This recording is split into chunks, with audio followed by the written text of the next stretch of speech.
If you like to collect cool, nostalgic things like I do, you might like this. This is my man cave, if you will. I've got a lot of vintage stuff, and some of it I've shared with my channel.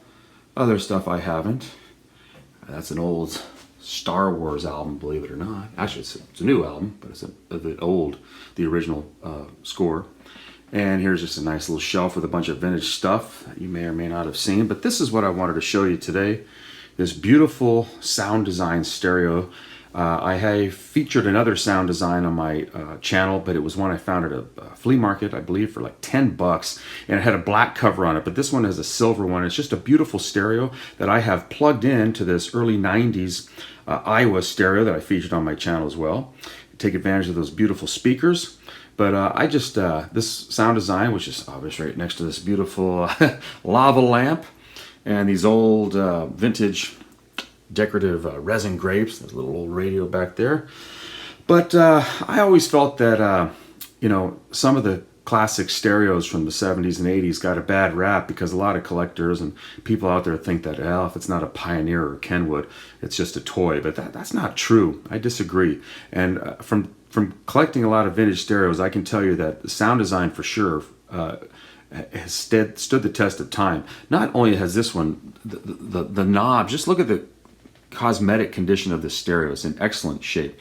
But everything works. Usually the tape player is the first to go and everything, but it works. And with the exception of a phonograph, it's got everything in it. So let's fire it up. I've got it going through this. So let's turn that on, the auxiliary. And then we'll get it going. And I like how the light follows the dial.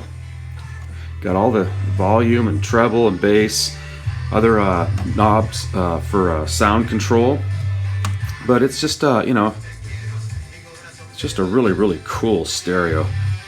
It's not very, very big, fits anywhere pretty much, and it's just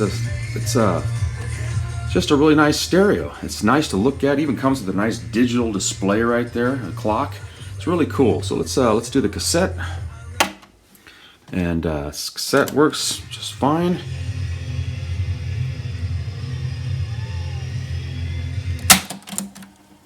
All the functions work. It's just a perfect system. I mean, for being as old as it is, I couldn't be happier. I picked this up a while ago, and for dirt cheap. I don't pay big dollars for old stereos, but they are getting harder and harder to find. So let's do the 8-track here. Here's a little Steve Miller, and let's see here. Okay, here we go.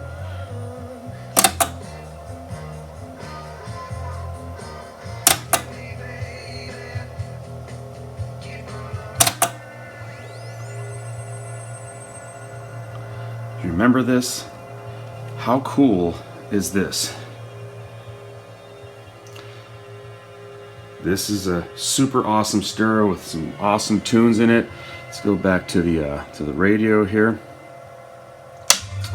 But anyway, I hope that seeing this old vintage Soundesign stereo brings back some great memories for you from the early 80s.